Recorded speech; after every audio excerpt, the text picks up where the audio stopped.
66 degrees in downtown Sylacauga. State Auditor Jim Zeigler joins us this morning, and a guy that a lot of you know, and his roots are here in Talladega County and Sylacauga and Oak Grove. And good morning to you, Jim. Well, good morning. It's good to be home again. Well, it's good to have you. And you were here this weekend over at First Baptist Church, weren't you? Yes, we had a wonderful service Sunday where we named Bill Dean, the longtime pastor, longest serving pastor at First Baptist Church, Sylacauga, as the pastor emeritus. And today you're speaking to the seniors over at the church. Well, that's right, and I'm looking forward to that. Those ladies know how to cook. And so at noon, I'll be at First Baptist Church, Sylacauga, speaking to the Metallic Club, which is the mature members of the church. You were elected state auditor last year. Why are you making some people mad in Montgomery? When I had been in about 2 months. Had it been that long? Well, so somebody asked me, they said, you've only been here 2 months and you've made 20% of people mad already. I said, well, just give me another 6 months. I'll work on the rest of them. And right now, I'm at the 7-month point. It seems longer than that. And things are a mess. I picked the worst time in terms of the state's finances. It's a terrible time, and they claim money's short, and they're going to either have to cut back or raise taxes or inflict gambling. It's not a choice of things to do. Second special session scheduled in just a few days. Seems to be an impasse in the state budget. What are your thoughts on this, and what do you see in the state of Alabama, especially in Montgomery, that concern you? I had mentioned that in the legislature there's 40 different plans for what to do about it. And the fellow said, that's not true. There's 140 members of the legislature, so there's 140 different plans, and no two can agree. And that's a little bit of an exaggeration, but not much. You've got the governor's plan for $200 million to $300 million in new taxes, and you've got the Steve Klaus plan in the House for less taxes, but mostly on cigarettes and a few other things that wouldn't hit the vast majority of the people. Then you got the Dale Marsh plan, which he's not coming with this time. And then the bare bones budget that cuts everybody a bit, which passed before and the governor vetoed it. And they're coming with that again. So it's just hard to predict. The governor has said if that bare bones budget passes again, he will veto it again. Will the legislature then override his veto? We'll see.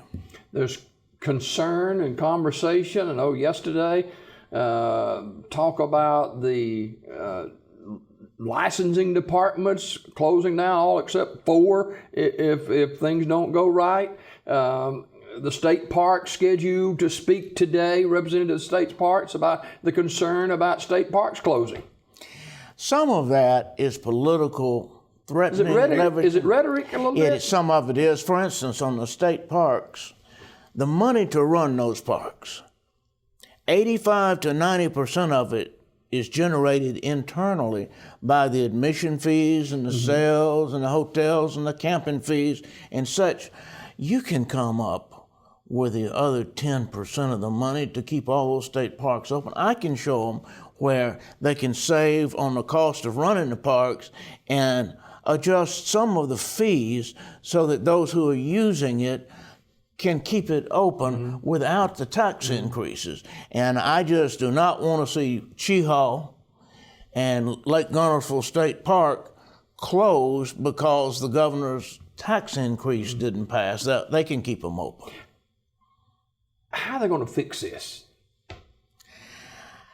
There's a real good plan, it's interesting, put forward by Senator Paul Sanford of Huntsville, called the 7822 plan, to reallocate where some of the money goes between the Education Trust Fund and the General Fund. You see, if you added up all the money, there's enough there, just barely, but there is enough there to run the state, but we're one of the few states that divides all the taxes up into two different budgets.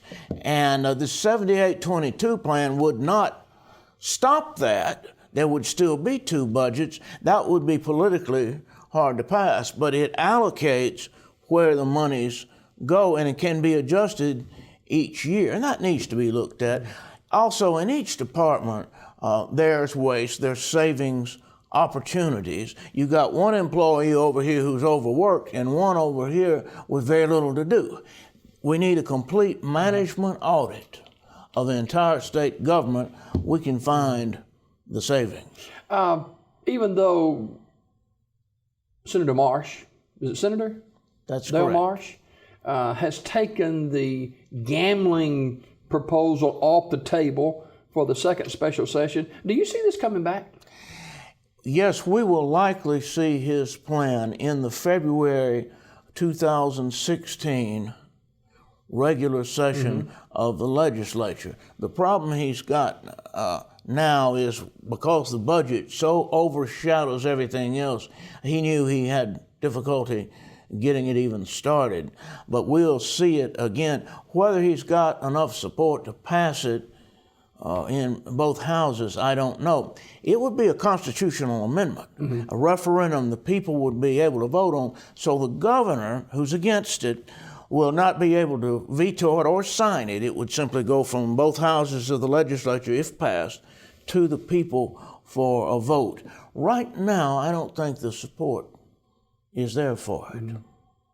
State Auditor Jim Zeigler, our guest this morning, who was elected to that position last year in, 8 months now?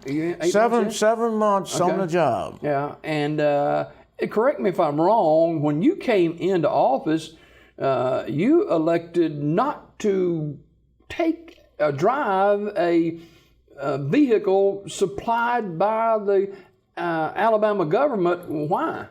I didn't need it. I got a car, it's paid for, I can get 44 miles to the gallon, I like it. And on the first day, they brought in the paperwork for my state car, and I told them no. And you made them mad then. Well, they did. It was unusual. And my state credit card, I already got a credit card. See, I didn't. My Wi-Fi, my state laptop, my state cell phone, I already had all those things. My state insurance, that's a big one. So that's just a drop in the bucket of the savings from that, but it's a paradigm shift. I'm trying to push, instead of how much money can we spend to justify our budget, no, how much money can we save of the taxpayers' money? Are you making inroads, you think? Making a little bit. It's not easy, as you can imagine. One of the reasons I'm glad to be home in Sylacauga is to get out of Montgomery and see what the normal people are talking about. Would you do this again? Yes, I would. I feel like I'm where I'm supposed to be. I had felt led to run for this, and I have a plan to turn that office into a monitor of how our tax dollars are spent in Montgomery. And we're slowly but surely doing that. Some changes you made in your own office since you were elected. Well, that's correct. And now we've gone to Medley, we're looking at the other people's offices. For people who are watching this morning and know that Jim is a state auditor but may not know exactly what that job entails, what do you do? The main duty is to inventory the state-owned property, all of the stuff. Now, that's not an unimportant job because there's $2 billion with a B dollars worth of state-owned property that your tax dollars have paid for over the years. And if there's not a tough inventory program, things walk out the door. Now, some of the popular items that went missing prior to my coming on board, Chip, were a state car. How do you lose How does that get a going? state car? 11 ice machines. Don't you know on Lake Martin and Lay Lake, a lot of these houses have got a real nice ice machine that your tax dollars paid for. But the big one is the weapons. There were 12 state departments that have weapons, everything from conservation to ALEA. And those weapons are a very tempting item to walk out the door. There's enough weapons that our tax dollars paid for that are missing to arm a terrorist army to take over Montgomery. Now, I don't know why they'd want it, but it's amazing the number of weapons. And that not only is a tremendous waste of money, but that's a safety hazard. They're going to show up in some robberies and murders. Wow. Jim Zeigler, our guest, state auditor for the state of Alabama. And, you know, there's been a lot of conversation about law enforcement, state law enforcement. Not enough state troopers on the roadway, way behind other states. You're thinking on that. We got the money to do that in the budget? If the money had been stewarded as good stewards of the taxpayers' money, we would have had the money. But the new Alabama Law Enforcement Agency has been spending money right and left.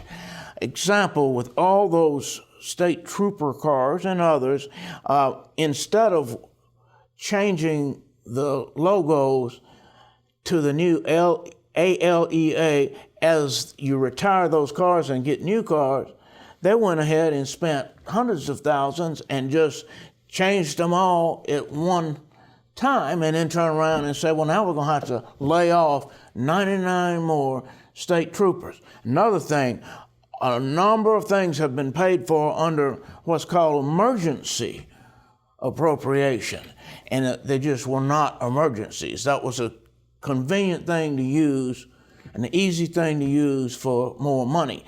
And somebody's got to tighten the belt in that agency. And what happens if you spend, you overspend, and then, oops, we're going to have to lay off 99 state troopers, and this is a safety hazard if you have a wreck on the road or if there's speeders or drunks out there.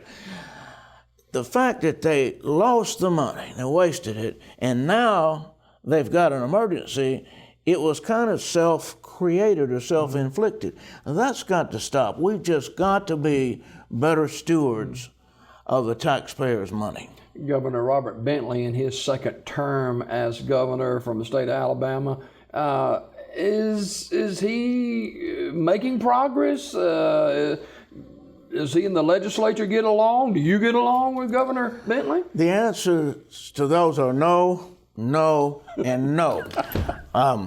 It's unanimous. Governor Bentley had run on one platform and then turned right around. He didn't wait a week and started on a different platform. Now, that's not a good thing. That's one of the many reasons people lose confidence in their government and their politicians. If you're going to do certain things, such as raise taxes, talk about it in an election, or don't promise no new taxes and then turn around within a week. Oh, well, we've got to. It's the right thing to do. Well, according to whom is it the right thing to do? He's not getting along with the legislature. He had told them he'd start a special session on August 17th in early July, and then he surprised them and that don't make friends, does it? No, it doesn't. Some of them were gone on vacation. They weren't ready with the bills and the budgets, and there was a failure at a cost of about $350,000 for this failed special session. Now we'll have another special session and another $350,000. The governor says he'll call 10 special sessions until his tax package passes. Now that sounds like $3.5 million to me, and by that time the public would be more fed up than they are now. Kind of sounds like not all is well in the capital city of Montgomery. It's not. I picked the very worst time to come back to Montgomery in terms of the state's finances, but I feel there's a reason that I'm there. I can't change everything, but I can do some and try to change that paradigm so that how much can we save? Can we be better stewards of the taxpayers' money? Jim, thanks a lot for being with us this morning. Thank you. Thank you, Jimmy Dale.